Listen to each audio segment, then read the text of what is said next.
Tes seleksi kompetensi bidang CPNS tahun 2024. SKB Auditor.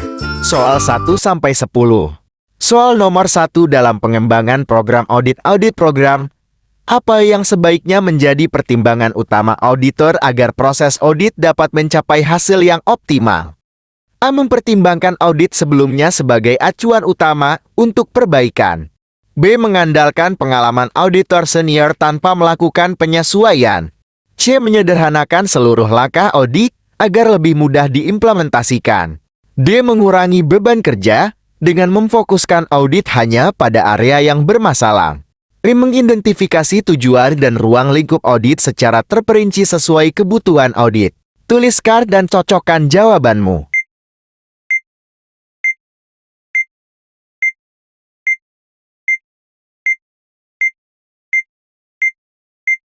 Jawabannya adalah E. Mengidentifikasi tujuan dan ruang lingkup audit secara terperinci sesuai kebutuhan audit. Langkah pertama yang sangat penting dalam pengembangan program audit adalah menetapkan tujuan dan ruang lingkup audit dengan jelas dan terperinci. Ini membantu auditor untuk memahami dengan tepat apa yang ingin dicapai dalam audit dan area mana yang akan diaudit, serta memastikan bahwa semua elemen yang relevan resiko yang signifikan dipertimbangkan. Dengan tujuan dan ruang lingkup yang jelas, audit dapat dilakukan secara lebih terfokus dan efisien, dan hasil audit lebih dapat diandalkan. Soal nomor 2 dalam melaksanakan audit investigasi yang mengarah pada indikasi tindak pidana korupsi. Langkah pertama yang perlu dilakukan auditor adalah A. Menyusun prosedur pemeriksaan yang sesuai dengan standar audit investigasi. B. Melakukan koordinasi dengan tim untuk pembagian tugas. C. Menyiapkan laporan awal berdasarkan temuan investigasi awal. D. Mengidentifikasi sumber informasi yang dapat mendukung proses investigasi. I. Melakukan wawancara dengan pihak-pihak terkait untuk mengumpulkan data awal. Tuliskan dan cocokkan jawabanmu.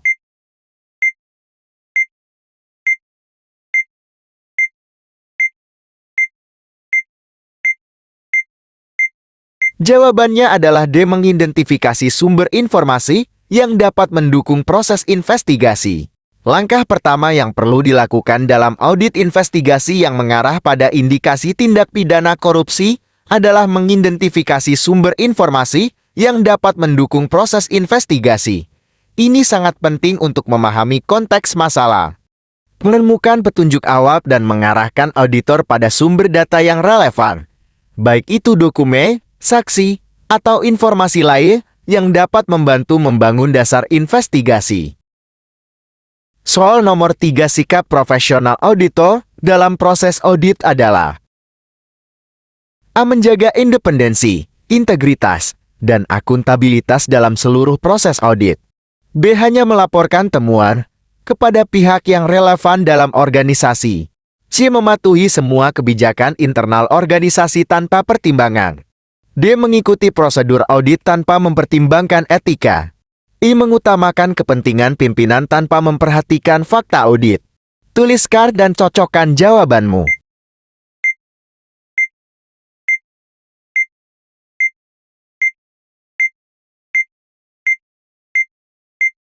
Jawabannya adalah A. Menjaga independensi, integritas, dan akuntabilitas dalam seluruh proses audit.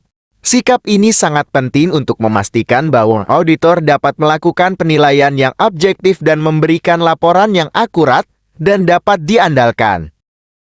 Soal nomor 4 Audit Universe adalah konsep yang digunakan untuk mengidentifikasi keseluruhan entitas yang akan diaudit dalam organisasi.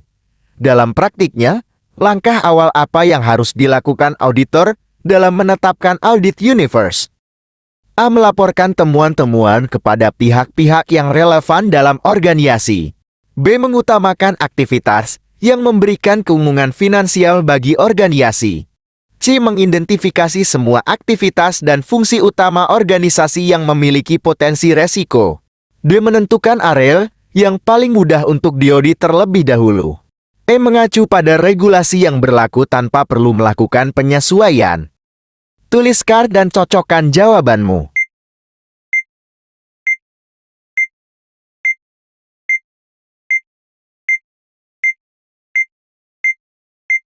Jawabannya adalah C. Mengidentifikasi semua aktivitas dan fungsi utama organisasi yang memiliki potensi resiko. Audit Universe adalah gambaran menyeluruh tentang semua entitas, fungsi, proses, dan area dalam organisasi yang dapat diaudit.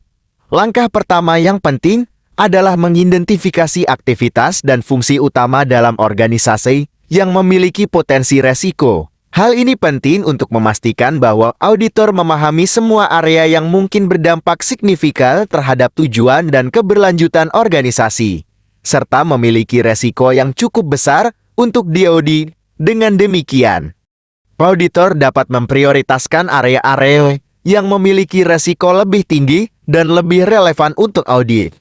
Soal nomor 5, ketika auditor melakukan review atas suatu laporan keuangan dengan kompleksitas tinggi, langkah penting yang harus dilakukan untuk memastikan keandalan data adalah A. Memastikan bahwa data yang digunakan berasal dari sumber terpercaya. B. Melakukan sampling terhadap data untuk memeriksa akurasi laporan. C. Mengidentifikasi resiko-resiko utama dalam laporan keuangan. D. Melakukan analisis tren untuk mengidentifikasi ketidaksesuaian. E. Memastikan bahwa semua transaksi telah sesuai dengan ketentuan yang berlaku. Tuliskan dan cocokkan jawabanmu.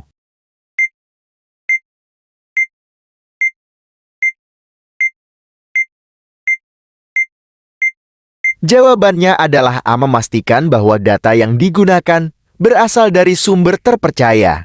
Dalam review atas laporan keuangan dengan kompleksitas tinggi, langkah penting yang harus dilakukan untuk memastikan keandalan data adalah memastikan bahwa data yang digunakan berasal dari sumber yang terpercaya. Sumber data yang akurat dan sah sangat penting untuk memastikan keandalan laporan keuangan, terutama pada laporan dengan tingkat kompleksitas tinggi yang melibatkan banyak transaksi dan elemen yang saling terkait. Soal nomor 6, prinsip utama tata kelola yang baik adalah A. Pelaporan yang jelas dan rinci kepada semua pemangku kepentingan. B. Kepatuhan penuh pada instruksi pimpinan tanpa diskusi. C. Kecepatan dalam penyelesaian pekerjaan. D. Transparansi, akuntabilitas, responsibilitas, independensi, dan kewajaran.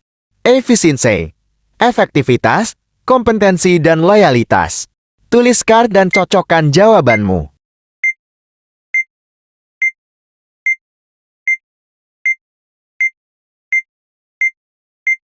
Jawabannya adalah D. Transparansi, akuntabilitas, responsibilitas, independensi, dan kewajaran. Prinsip-prinsip ini penting untuk memastikan bahwa organisasi dikelola secara etis dan bertanggung jawab, serta mampu memberikan kepercayaan kepada pemangku kepentingan. Soal nomor 7, saat melakukan pengawasan untuk memastikan pengendalian internal efektif, auditor akan A. Menilai kemampuan manajemen dalam menangani resiko. B. Menguji prosedur pengendalian yang diterapkan oleh entitas. C.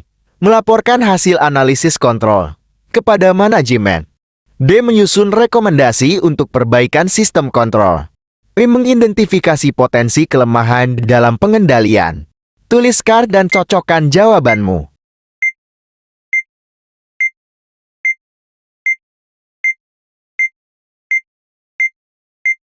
Jawabannya adalah B. Menguji prosedur pengendalian yang diterapkan oleh entitas.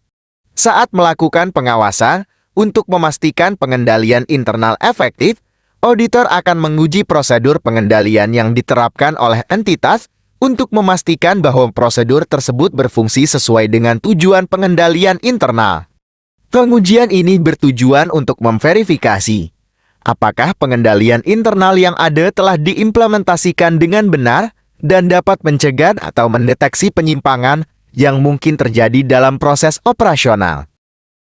Soal nomor 8, dalam menyusun suatu audit plan, auditor harus memperhatikan resiko-resiko yang signifikan agar tujuan audit dapat tercapai. Dalam konteks ini, manakah tindakan yang paling efektif untuk memastikan bahwa audit plan relevan dan tepat sasaran? A. Mengadaptasi strategi audit berdasarkan perubahan resiko eksternal yang mungkin mempengaruhi organisasi. B. Mengutamakan audit pada bagian yang memiliki dampak finansial besar dalam organisasi. C. Melibatkan manajemen senior dalam menyusun audit plan untuk mendapatkan perspektif organisasi. D. Mengandalkan hasil audit sebelumnya sebagai acuan utama untuk audit plan baru.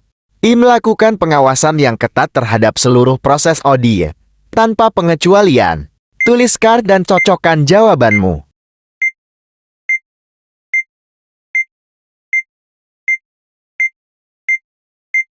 Jawabannya adalah A. Mengadaptasi strategi audit berdasarkan perubahan resiko eksternal yang mungkin mempengaruhi organisasi. Audit plan harus fleksibel dan dapat disesuaikan dengan kondisi dan resiko yang berkembang, baik internal maupun eksternal. Perubahan lingkungan bisnis, regulasi, pasar, atau faktor ekonomi yang signifikan dapat mempengaruhi resiko yang dihadapi organisasi. Oleh karena itu, auditor perlu memperhatikan faktor eksternal yang dapat mempengaruhi resiko organisasi dan menyesuaikan strategi audit mereka untuk memastikan audit tetap relevan dan efektif. Soal nomor 9, sistem pengendalian intern pemerintah SPEP wajib diterapkan oleh A. Hanya entitas yang memiliki resiko tinggi. B. Pemerintah pusat dan badan usaha milik negara BUMN. C. Seluruh entitas pemerintah, termasuk daerah. D. Setiap kementerian dan lembaga negara saja. E. Hanya lembaga yang menangani anggaran negara. Tuliskan dan cocokkan jawabanmu.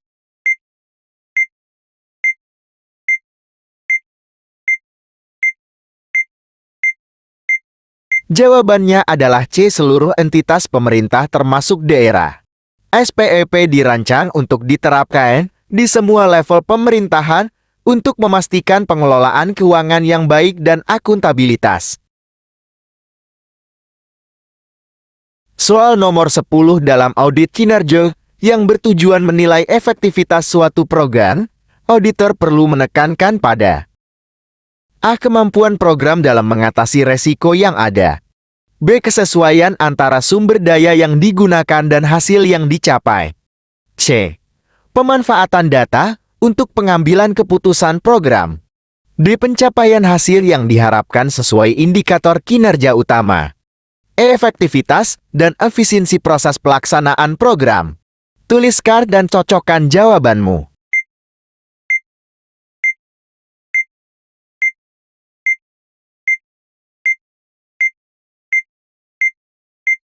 Jawabannya adalah D. Pencapaian hasil yang diharapkan sesuai indikator kinerja utama. Dalam audit kinerja yang bertujuan menilai efektivitas suatu program, auditor perlu menekankan pada pencapaian hasil yang diharapkan sesuai dengan indikator kinerja utama KPI yang telah ditetapkan.